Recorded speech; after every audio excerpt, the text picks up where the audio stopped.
Olá, meus amigos, tudo bom com vocês? Sejam bem-vindos para mais uma aula de Direito Administrativo aqui no nosso canal Coisas do Direito. Relembrando nossos canais de comunicação pessoais, o Instagram Gustavo_Fernandes_Salles e o nosso e-mail gustavo.fernandes@tjdft.jus.br. Vamos falar sobre os poderes da administração pública. Bom, primeiro aquelas noções introdutórias. Nós já vimos que, segundo a doutrina majoritária, os dois princípios basilares ou supraprincípios do direito administrativo são a supremacia do interesse público e a indisponibilidade do interesse público. Se há uma supremacia do interesse público, para que seja alcançado o fim público, é necessário que o Estado tenha instrumentos para tanto. Daí surgem os poderes administrativos. Como está aí na tela, são os instrumentos por meio dos quais os órgãos e entidades estatais executam as suas funções. Portanto, os poderes administrativos têm esta função, esse caráter instrumental. Também vimos que, como o interesse público primário que o Estado busca não é o seu interesse próprio enquanto pessoa jurídica, mas o interesse da coletividade, então, se o interesse não é seu, o Estado não pode abrir mão desses interesses, não pode renunciar a esses interesses. Daí, o princípio da indisponibilidade do interesse público, que, ao vedar que a administração disponha desses interesses, acaba transformando aqueles poderes instrumentais em verdadeiros deveres. Já que a administração não pode abrir mão da busca pelo interesse público primário, ela tem um dever de agir, de exercer esses poderes administrativos quando o interesse público assim impor ou impuser. Tá? Então são poderes, deveres que a administração não pode deixar de exercer, já que não pode abrir mão dos interesses coletivos. São irrenunciáveis. O exemplo que a doutrina traz, apenas para exemplificar. Constatada a prática de um ilícito administrativo, a administração pública não poderia deixar de exercer o poder de polícia, porque senão estaria contrariando o fim público, os fins públicos. Então, alguns autores preferem destacar o aspecto do poder, falam em poder-dever, ou poderes-deveres da administração pública. Outros preferem destacar o aspecto de dever, de indisponibilidade do interesse público, e aí fala-se em deveres-poderes. Então, tanto faz, poderes-deveres, deveres-poderes, a ideia é a mesma, trazendo essa dualidade. Supremacia do interesse público, indisponibilidade do interesse público. Olha como isso está previsto no âmbito normativo na Lei 9784 de 99, a Lei do Processo Administrativo Federal. O artigo 2º, caput, inciso 2, exige o atendimento a fins de interesse geral, fins públicos, vedada a renúncia total ou parcial de poderes ou competência, salvo autorização em lei. Essa autorização legal não é exatamente para uma renúncia de poderes, mas sim para uma delegação de competências que permite a delegação, mas é irrenunciável. A renúncia é diferente de possibilidade de delegar. Então, a redação da lei não é das melhores, mas deixa bem claro que se deve sempre o atendimento a fins de interesse geral e veda-se a renúncia total ou parcial de competências ou poderes. Se cair na prova o dispositivo legal, você marca como correto, mas eu te explico aqui qual que é a ideia que deve se extrair desse dispositivo. Bom, algumas questões de prova, então, cobram as características dos poderes administrativos. Está aí nesse quadrinho que eu coloquei para vocês. Primeiro, são poderes instrumentais. Ao mesmo tempo, segundo, são deveres atribuídos à administração pública que ela não pode deixar de exercer.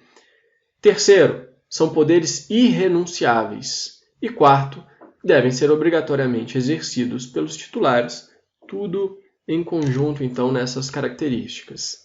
Um conceito de poderes administrativos, para você anotar no seu material. Está aí o que define o professor José dos Santos Carvalho Filho. São o conjunto de prerrogativas de direito público que a ordem jurídica confere aos agentes administrativos para o fim de permitir que o Estado alcance seus fins. Então, prerrogativas de direito público. Esses são os poderes administrativos.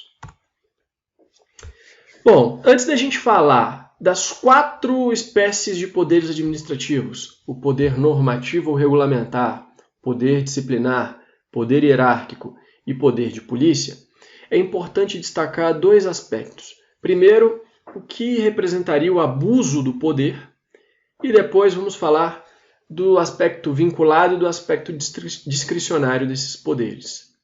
Poderes discricionários e vinculados, como prefere uma doutrina tradicional, mas eu vou explicar que não são realmente poderes naquela classificação, mas sim alguns aspectos dos atos administrativos ou dos poderes que são exercidos.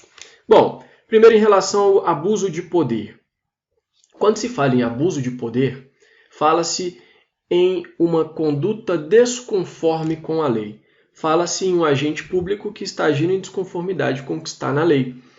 Ou desviando-se do fim público previsto na lei, ou violando regras de competência. Do que se extrai que o abuso de poder é um gênero, do qual decorrem o excesso de poder e o desvio de poder ou desvio de finalidade.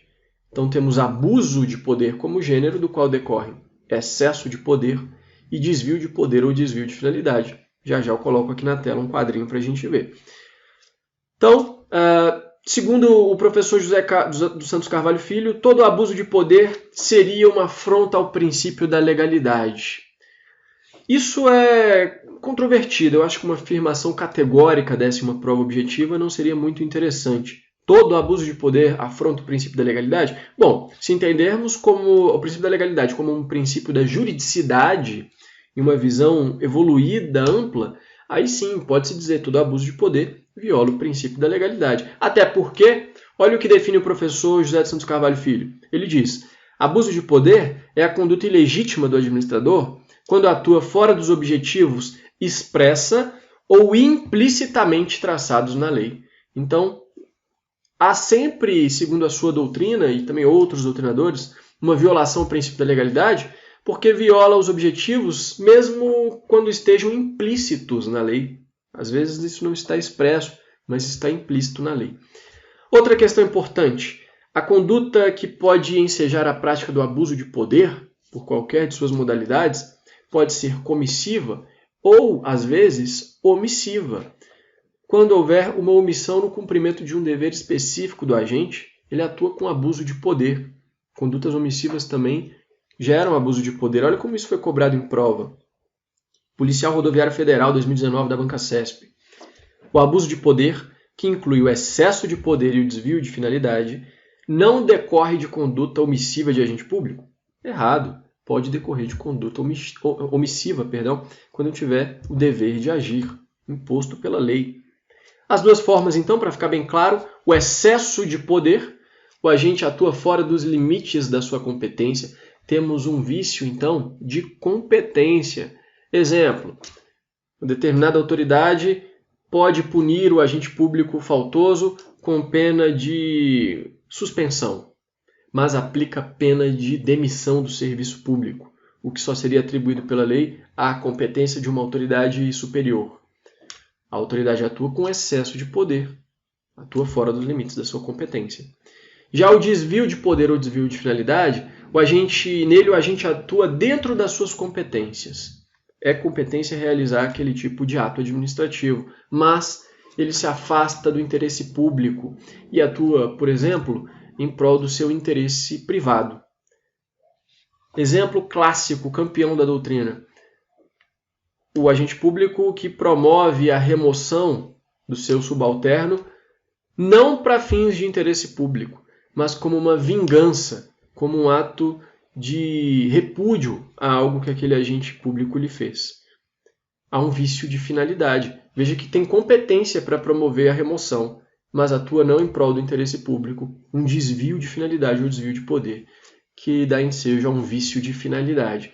Esse, inclusive, tem previsão muito clara na Lei de Ação Popular, a Lei 4717 de 65, artigo 2º, caput, a linha E, e também lá no parágrafo único, a linha E, que vai definir o vício que incide sobre a finalidade do ato. Então está bem claro lá na Lei de Ação Popular, embora a Lei de Ação Popular fale também de vícios quanto ao motivo, quanto ao objeto, quanto ao sujeito, inclusive falando da competência, mas esse fica bem claro na Lei de Ação Popular, esse exemplo do desvio de poder e de finalidade. Bom, essa conduta, então, que configura o abuso de poder enseja a invalidação do ato. O ato será invalidado, o que pode ser feito tanto na esfera administrativa, de acordo com o princípio da autotutela, quanto na esfera judicial, mediante a provocação do Poder Judiciário, exemplo de um mandado de segurança. Eu já vou detalhar isso que eu vou falar agora, mas apenas para fins de introdução, o Poder Judiciário não pode substituir a decisão do administrador quando se tratar da análise do mérito do ato administrativo discricionário. Pode apenas substituir ou analisar, melhor dizendo, aspectos de legalidade. É isso que fica sujeito ao controle jurisdicional.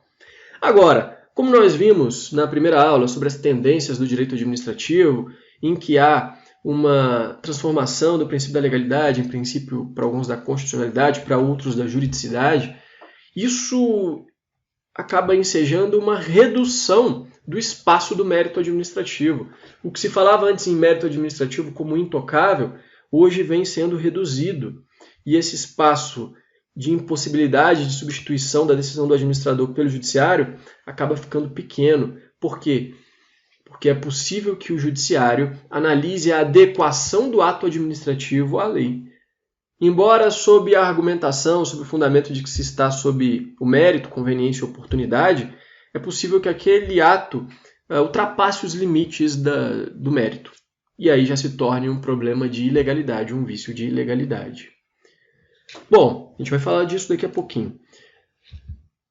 Outra questão que é importante destacar: não confunda o abuso de poder, que é o gênero, e as espécies que a gente já viu, com o abuso de autoridade. O abuso de autoridade, antes definido na Lei 4898 de 65 e mais recentemente com a lei que foi votada na calada da noite, isso mesmo, foi rapidamente, pegou todo mundo de surpresa, foi votada a Lei 13869 de 2019, a novel lei do abuso de autoridade, que é, por um lado, tão criticada, por outro lado, tão defendida, uma polêmica, principalmente no cunho da política, mas isso não interessa pra gente. O que interessa é que existe a lei e ela define o que se trata por abuso de autoridade.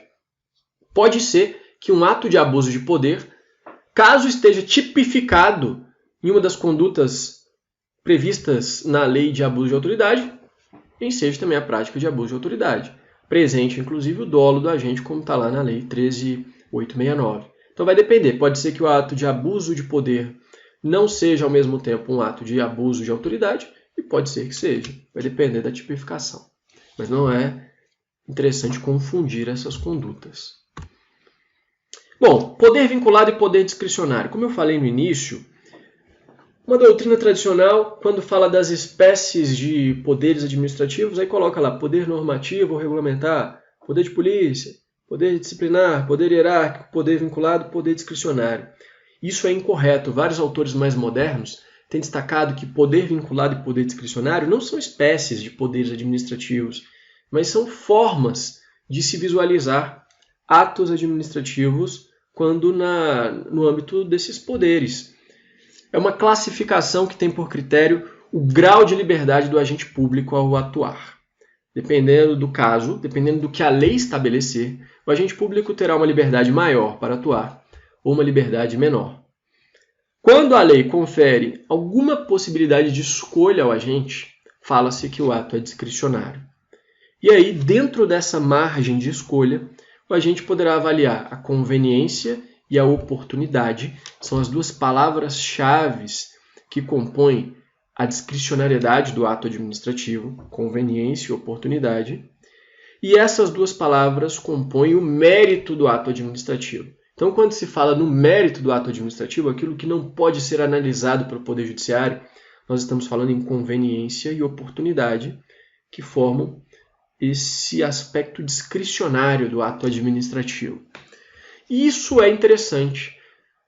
Não seria muito bom, não seria recomendável que a lei sempre estabelecesse todos os elementos de maneira vinculada do ato administrativo, pois isso provocaria um engessamento do agente administrativo, do administrador público.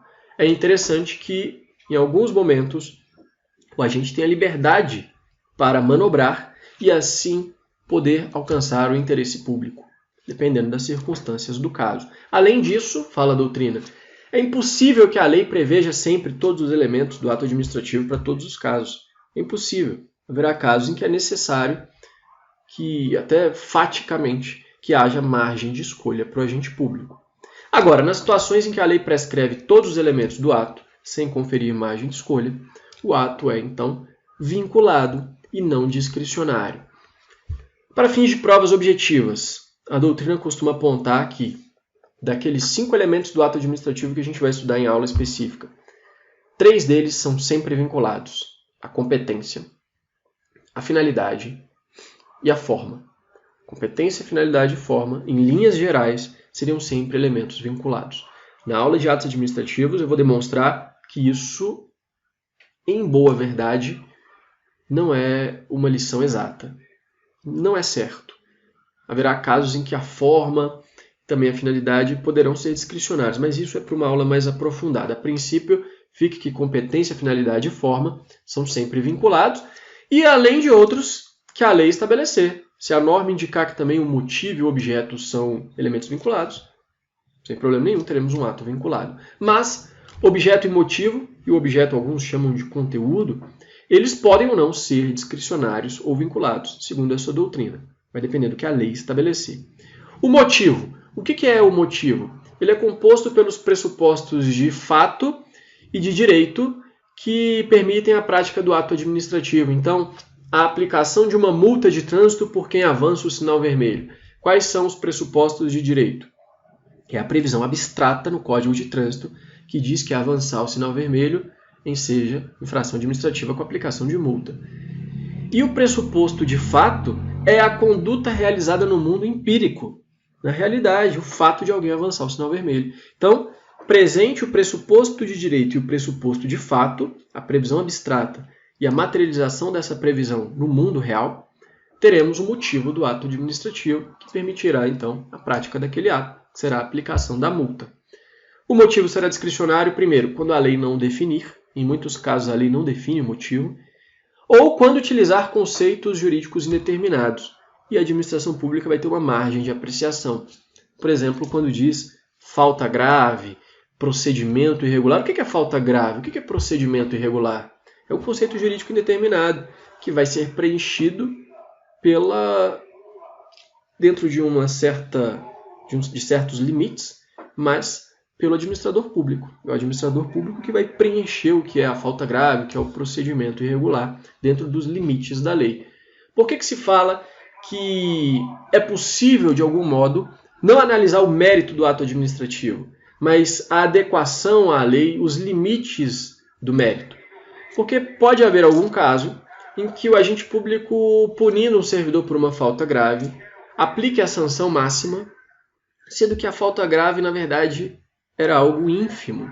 E ainda mais tratando-se de um servidor que nunca praticou nenhum tipo de falta, que tem bons antecedentes, que tem uma série de causas de redução ali da punibilidade do ato, enfim. Nesses casos, a aplicação de uma sanção grave, de uma sanção máxima, violaria o princípio da proporcionalidade ou, para outros, da razoabilidade. Isso permitiria o controle jurisdicional. Então, em alguns casos, é possível que haja o controle dos limites quanto ao mérito, e não da conveniência e oportunidade em si. Agora, há casos em que o motivo é vinculado. Por exemplo, quando a lei diz que será aposentado compulsoriamente o servidor que fizer 70, ou dependendo do caso, 75 anos.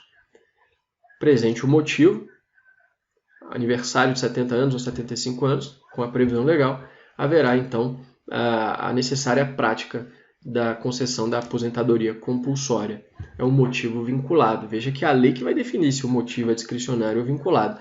O mesmo em relação ao objeto ou conteúdo. Ele será vinculado quando a lei estabelecer só um como possível para atingir determinado fim, e discricionário quando estabelecer vários objetos para atingir o mesmo fim. O que é o objeto? A gente vai ver na aula específica, mas é o efeito jurídico imediato que o ato produz no mundo jurídico. Então, qual que é o objeto da desapropriação? A perda do bem.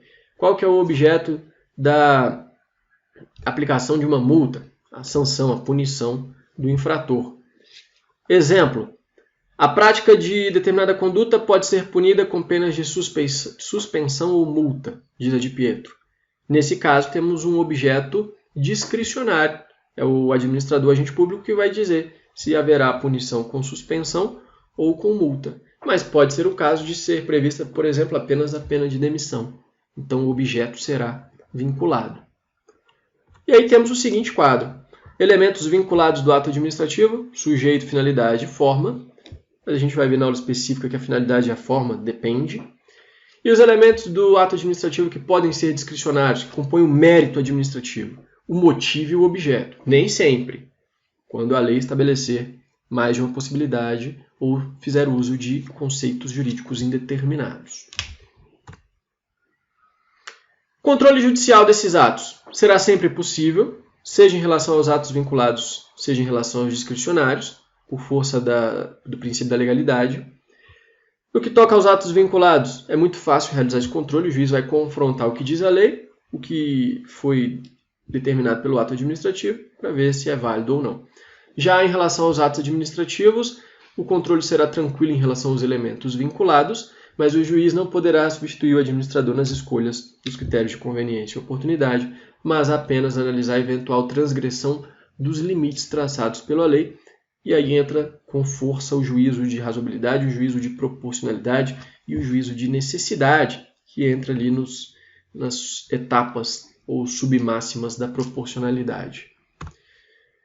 Olha o que diz o professor Eli Lopes Meirelles, só para deixar esse ponto bem claro, já que esse é um ponto teórico difícil de ser apreendido, né? Ele diz: erro é considerar-se o ato administrativo discricionário imune à apreciação judicial, pois a justiça poderá dizer sobre sua legitimidade e os limites da opção do agente administrativo, ou seja, a conformidade da discricionariedade com a lei e com os princípios jurídicos. No exame dessa conformidade, a razoabilidade e a proporcionalidade devem ser conjugadas com a necessidade do próprio ato. O que o judiciário não pode é, no ato discricionário, substituir o discricionarismo do administrador pelo do juiz. Não pode, assim, invalidar opções administrativas ou substituir critérios técnicos por outros que repute mais convenientes ou oportunos, pois essa valoração é privativa da administração, mas pode sempre proclamar as nulidades e coibir os abusos da administração. Um exemplo, vamos supor que o administrador público tem que decidir se vai comprar mais respiradores ou, para os hospitais, aparelhos respiradores, ou se vai comprar outro tipo de aparelho, de equipamento para os hospitais públicos. Isso está dentro das opções do mérito, do juízo de mérito, da realização da política pública, o administrador que vai escolher qual que é mais interessante. Pode o juiz falar, não devia ter comprado mais desse equipamento, vai comprar mais do outro? Em regra, não. Porque o juiz estaria simplesmente substituindo a discricionariedade do administrador pela sua. Mas haverá casos em que os limites dessa discricionariedade serão ultrapassados, transbordados, e acarretará, na verdade, uma violação ao princípio da legalidade.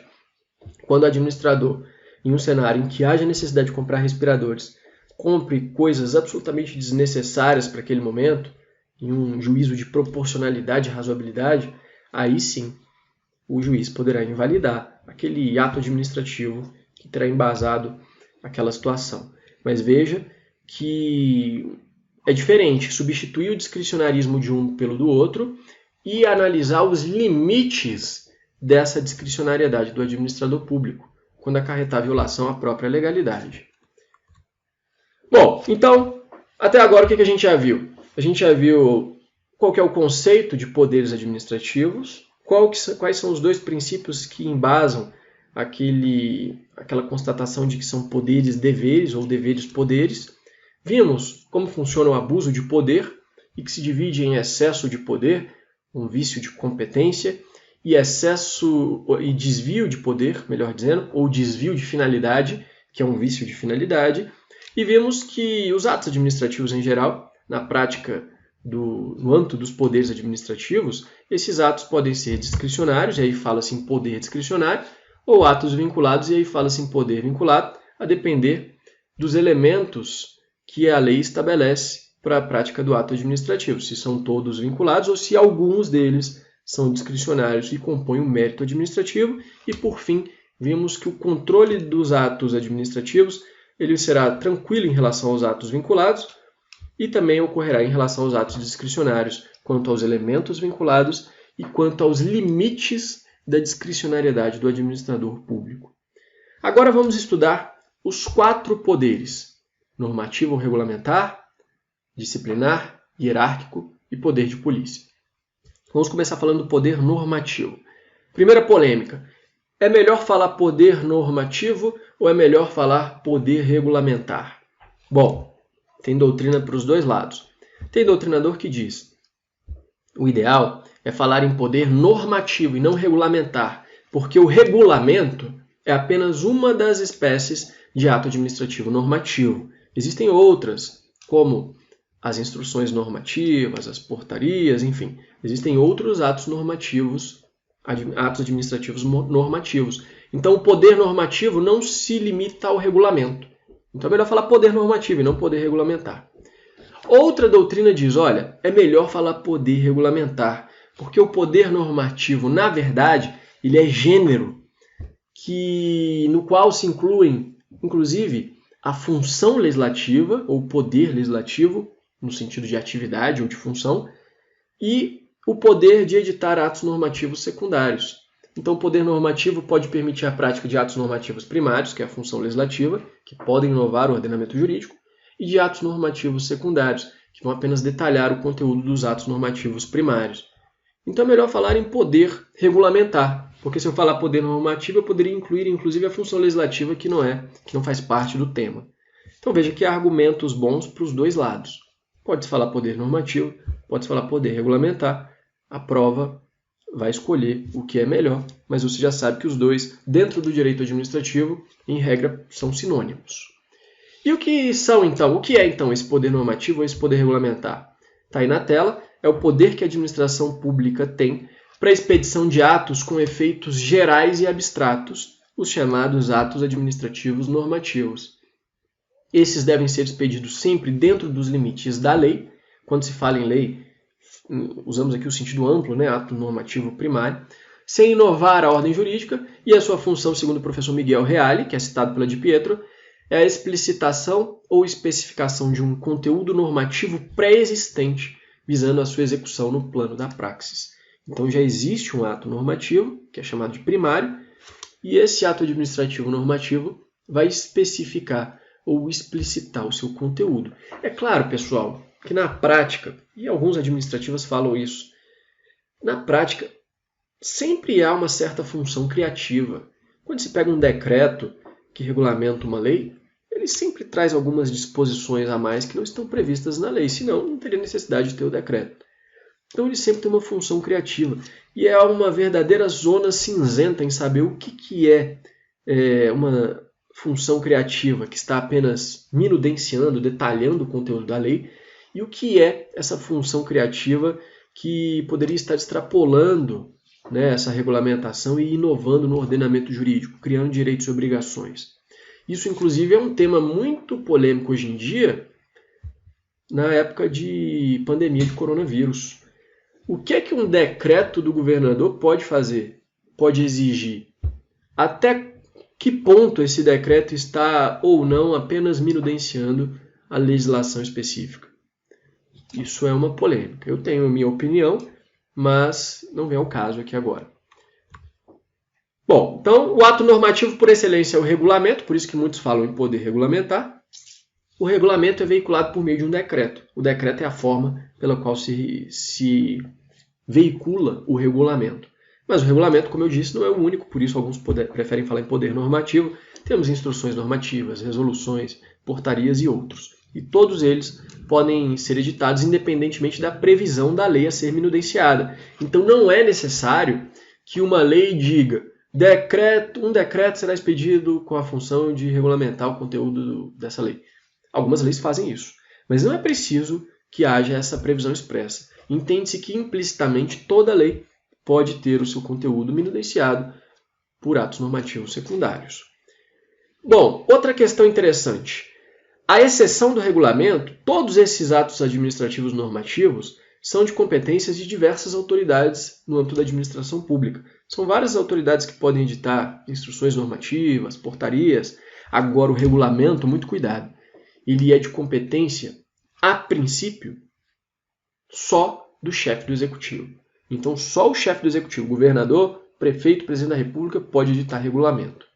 Temos uma exceção que é uma possibilidade de delegação que eu já vou falar agora. Bom, são dois tipos de regulamento. Como eu disse, são de competência originária do chefe do Poder Executivo, embora a gente vá ver uma possibilidade de delegação. Dois tipos de regulamento. Já vou falar um terceiro. Vou falar um terceiro tipo, mas a princípio vamos ficar com dois tipos. Os chamados regulamentos executivos, ou decretos executivos, e os chamados regulamentos autônomos, ou decretos autônomos.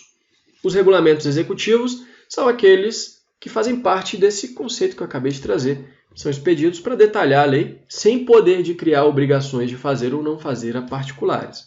Esses decretos ou regulamentos executivos estão dispostos no artigo 84, inciso 4 da Constituição Federal. São indelegáveis. Anote aí. Não há possibilidade de delegação. Mas há também os chamados regulamentos autônomos ou decretos autônomos. Com a edição da Constituição de 88, importante doutrina começou a dizer que não seria mais possível a previsão de decreto autônomo no ordenamento jurídico brasileiro. Só atos normativos primários previstos no artigo 59 da Constituição, aquelas espécies legislativas que incluem emendas à Constituição, lei complementar, lei delegada, lei ordinária, medida provisória, decretos legislativos, resoluções legislativas, só esses aí poderiam inovar o ordenamento jurídico. Então não haveria mais o decreto autônomo, aquele que pode inovar o ordenamento jurídico e que é editado independentemente de lei. Ele não vem para minudenciar, para detalhar uma lei, por isso que ele é chamado de autônomo. Ele vem independentemente de lei, fazendo o papel de uma lei.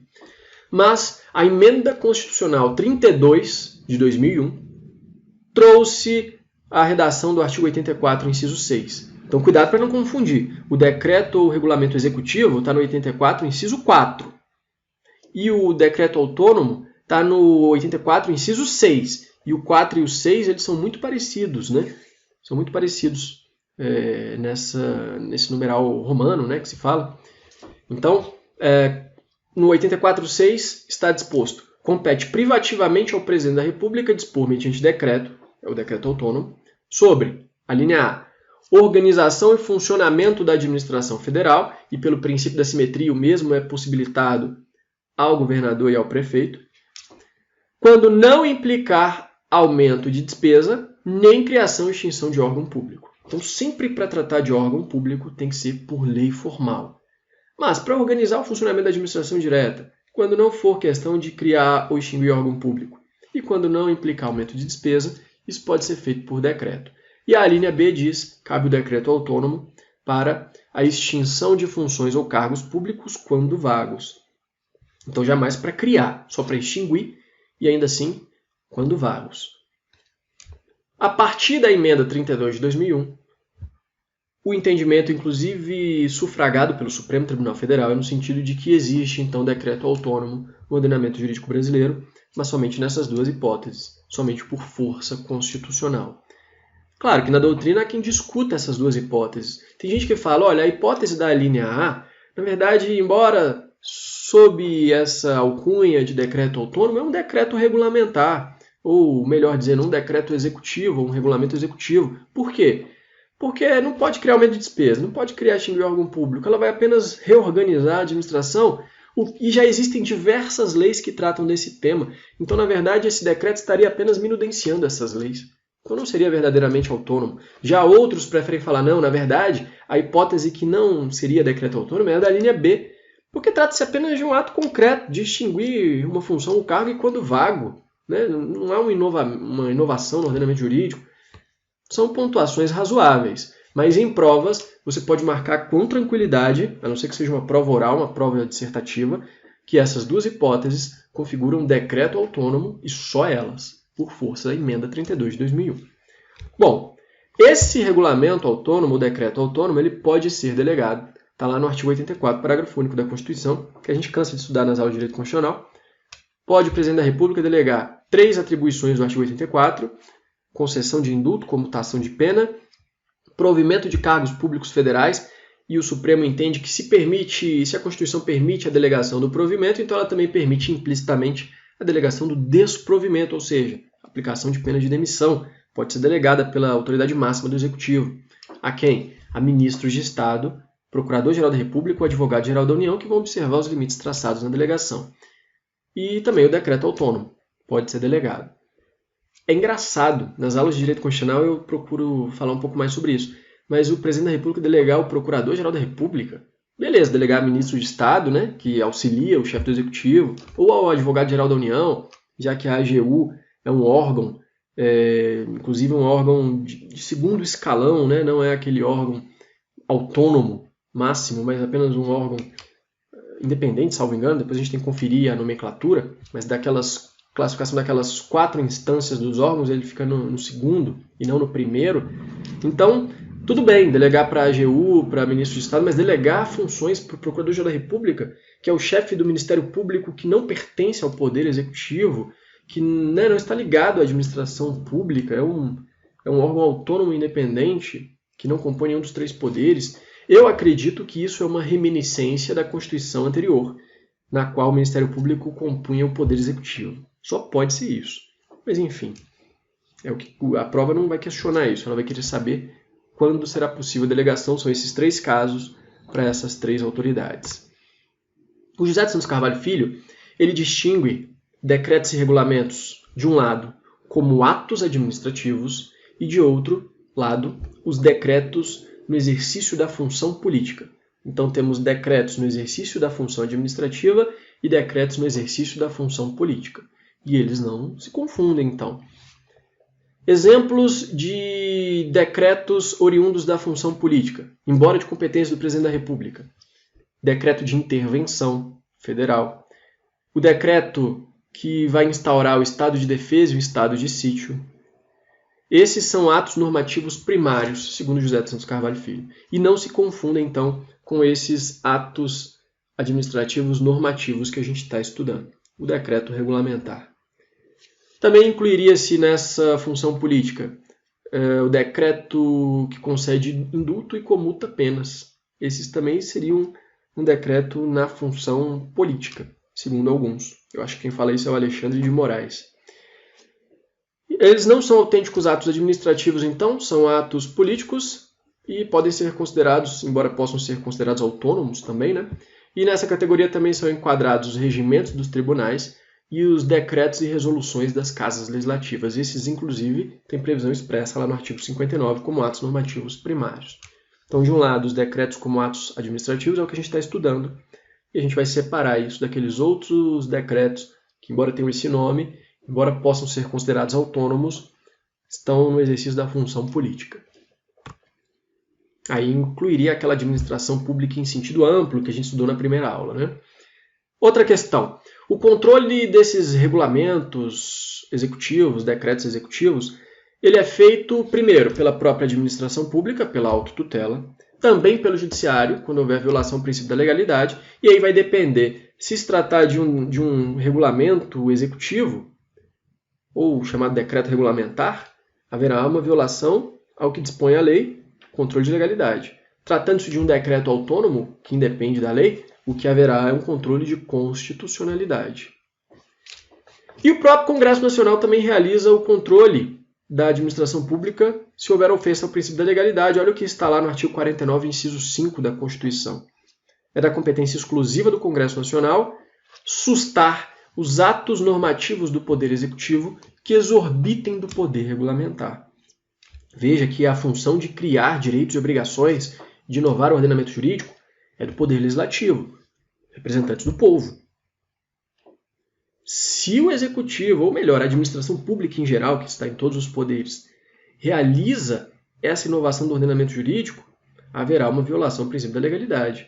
Por isso, o Congresso Nacional, ele mesmo, tem competência exclusiva para sustar esses atos normativos do Executivo que exorbitam do poder regulamentar. Isso será feito por meio de um decreto legislativo, que é a espécie tratada no artigo 49 da Constituição.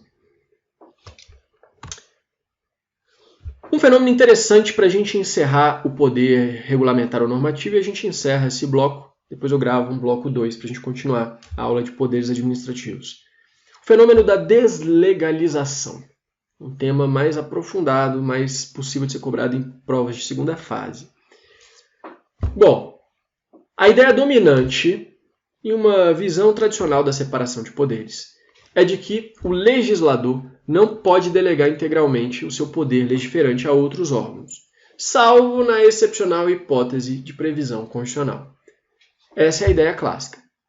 Exemplo de delegação do poder legiferante com autorização constitucional. Artigo 68 da Constituição, lei delegada. O presidente da República pode solicitar, em matérias de sua iniciativa, e o Congresso Nacional pode delegar a função de edição da lei ao presidente da República, por meio da lei delegada. Está lá no artigo 68, no caput, nos seus 3 parágrafos. Então tem previsão constitucional. Mas se não há previsão constitucional, o entendimento tradicional é que não é possível que o legislador delegue a sua função legiferante a outros órgãos. Uma lei, então, não poderia estabelecer que cabe a uma determinada autoridade, presidente da República, ou a um órgão, uma entidade pública, uma pessoa administrativa, editar leis em seu lugar. A autorização legal não seria suficiente, apenas expressa e excepcional autorização constitucional, por força da separação de poderes. Senão haveria uma subversão de todo o princípio da separação de poderes. Mas essa ideia clássica tem sofrido uma flexibilização. Isso porque visualiza-se uma crescente complexidade das atividades técnicas da administração. E o legislador, os deputados e senadores, não têm esse aparato técnico, não têm o conhecimento para editar as normas sobre determinado assunto. Coisas que envolvem telecomunicações, questões técnicas mesmo, de pessoas que têm que estudar muito sobre, sei lá, física, sobre várias disciplinas para entender como funciona aquilo. O deputado, o senador não tem esse conhecimento. Mas existem órgãos e entidades próprios da administração pública especializados nesse assunto. Então a complexidade de algumas matérias tem exigido que não a lei, mas outras fontes normativas tratem do tema, tratem dessas matérias técnicas complexas. A isso se dá o nome de deslegalização. A própria lei, embora sem autorização constitucional, transfere a outras pessoas administrativas, a edição daquelas normas técnicas. A doutrina diz, isso vem acontecendo na França e agora, nas últimas décadas, também no Brasil. Bom, alguns autores falam que isso é inconstitucional, pura e simplesmente. Mas a tendência é entender que isso é possível, desde que de acordo com tomadas algumas cautelas, de acordo com alguns limites. O professor Carvalho Filho, por isso que eu gosto do professor José Santos Carvalho Filho, ele enfrenta vários temas. O livro dele vai te preparar para a prova de segunda fase, prova oral. Não é igual pegar um simples manual de direito administrativo voltado para concurso. Eu prefiro muito mais a obra do José Santos Carvalho Filho, embora ele tenha alguns posicionamentos minoritários, isso é verdade. Então tem que tomar cuidado com algumas coisas.